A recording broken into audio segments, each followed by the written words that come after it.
Hi, I'm Chaplain William Johnson from the Spiritual Care Department here at Christian Hospital. With great pleasure that I share these words and this time together with you for our Monday morning meditation. It's been a little bit, and I thank so many of you for your prayers and your support during the loss of my brother. But I'm so glad to be able to share once more with you for a Monday morning meditation. Let me first say thank you to our administration for your undying support for these Monday morning meditations and for our dedicated staff, caregivers, those who work at various places throughout the hospital, nurses, doctors, those who work in food service, those who work in hospitality and welcoming our guests here for patient access, and those who are caregivers and housekeeping to take care of our facilities. Thank you so much in all that you do. We want you to know that you're loved, you're appreciated, and you are irreplaceable.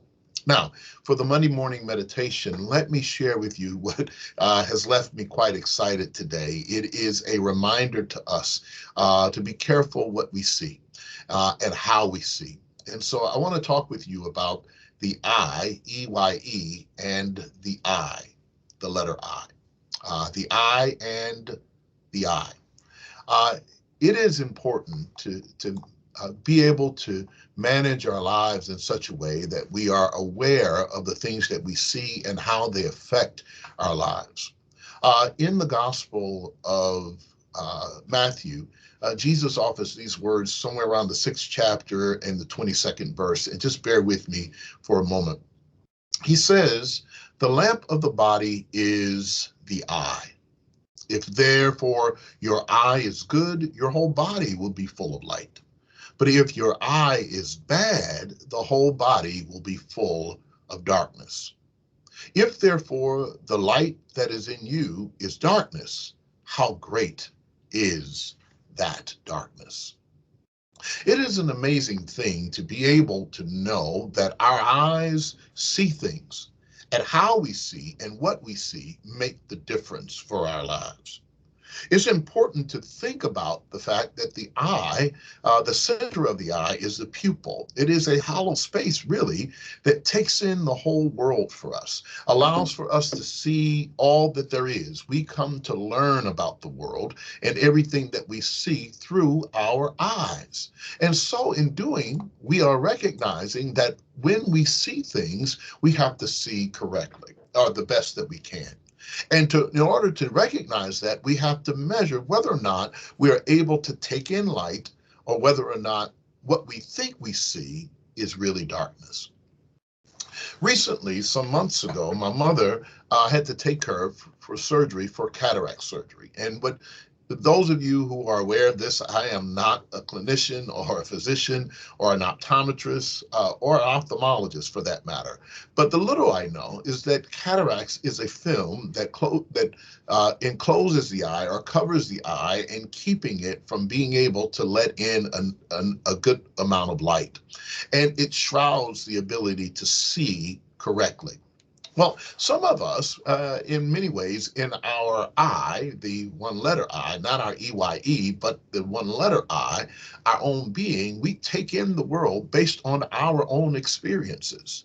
If we've been hurt, if we've been bruised, if we've been disappointed, if we've been let down, if we are happy, if we're sad, if we're woke up on the right side of the bed or the wrong side of the bed, it determines how we see the rest of our day. It determines how we encounter other people, how friendly we are, how friendly we believe that they are, based on our own subjective experiences. And it is important to recognize that just because we've experienced something doesn't necessarily mean that's the way it is in general. And so we have to be aware and to measure out how it is that what's happening on the inside of us reflects what's happening and how we see everything outside of us. And it is important how outside things outside of us affect how we feel about ourselves and feel about life on the inside of us. I don't know about you, but there have been some moments that I've awakened and it's been cloudy, and others would deem it to be dreary and dark and overcast, and they would offer this word and say it's a gloomy day. However, it may have been a great day for me because whatever is happening in my life allowed me to see everything in a different way. And there have been other times when everything around me, the sun is shining, the birds are singing, everybody seems to be happy. But because I've had an experience that has broken my heart or wounded my spirit, I am not able to lift up my heart well enough, high enough, broad enough to be able to see the happiness and the joy all around me. Well, that is the way we are as human beings. We struggle sometimes with how we measure and determine what we see and how we feel about what we see. So I want to encourage you that your Creator has said something special about us. God calls us to a place to be careful how we see. Be careful about our eye and the eye that makes us who we are. So what I feel as a personality, who I am as a personality, I discover that my eye determines that, determines how I see my friends or who my friends are, or determines how I see those who have been classified to be my enemies, even when they're really not. They may be of a different culture, may be from a different background, may even have a different philosophy, a different ideal about what life looks like. But that does not necessarily make them my enemy until I embody that inside. Jesus calls us to love one another, to be able to see from our soul. That's what he wants us to understand, that our eyes can distort the way our souls see other people. I'm a chaplain in the hospital, and I've seen a lot in the hospital. And what I've discovered in what I've seen is that the more we see God's sightings in other people, God's presence in other people, God's movement in other people's lives and other families, like we see God moving in our own, the more we're able to make connections that we never thought we would be able to make before. Our eyes allow us to see differently the way our past has played out. When we look back with godly eyes, or eyes that have light to them, we can even look at tragic, difficult, hard situations and discover that there is some meaning in them that actually can help us now. Our eyes, if placed right, with enough light in them and not darkness, will allow for us to look around and see where we are right now in our present circumstance, in a pandemic, struggling with all the things that are happening around us, but still find joy in watching a butterfly now land on the windowsill to remind us that life goes on. Light and light in our eyes give us a vision of what our future could look like if we only let it. To dream, to imagine, to know that what's happening today is not always going to be. And in the old colloquialism and the old spirituals, trouble don't last always. You discover that God is in the thread and allows us to see with our eyes.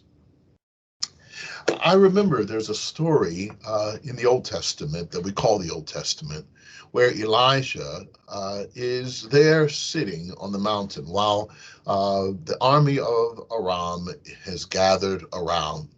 The king of Aram is upset because Elisha somehow has the ability to see and interpret as a prophet what is happening in the king's own household. And so he forms an army, sends an army, gathers this vast army around one prophet, Elisha, and his helper, his servant. And while they're there, the servant goes out and sees this vast army. And he says with horror and runs back in and says to Elisha, Master, we are surrounded. What are we going to do? And Elisha doesn't really address him, just simply ask God, God, open the young man's eyes. And when the young man goes back out and he sees what he saw, an army around them, but he also sees an army around the army that is surrounding them. I love that story because it reminds us if we have the right eyes, we can see not only our troubles that have us boxed in, but we also see our help that surrounds the trouble that we're in. I hope that you know that your eyes make a difference, and I hope that you can let light in so that you can see the beauty and the love and the joy and the care of our divine creator, God, who loves us so much that it reminds us that if we can see God in things, we will get a different perspective and a different vision for what life has in store. Thank you. Have a great week on this Monday, and have a great day. I'm praying for you. Keep praying for us. Remember, as I started off, and I'll remind you, you are loved, you're appreciated, and you are irreplaceable. Thanks so much. Have a great week.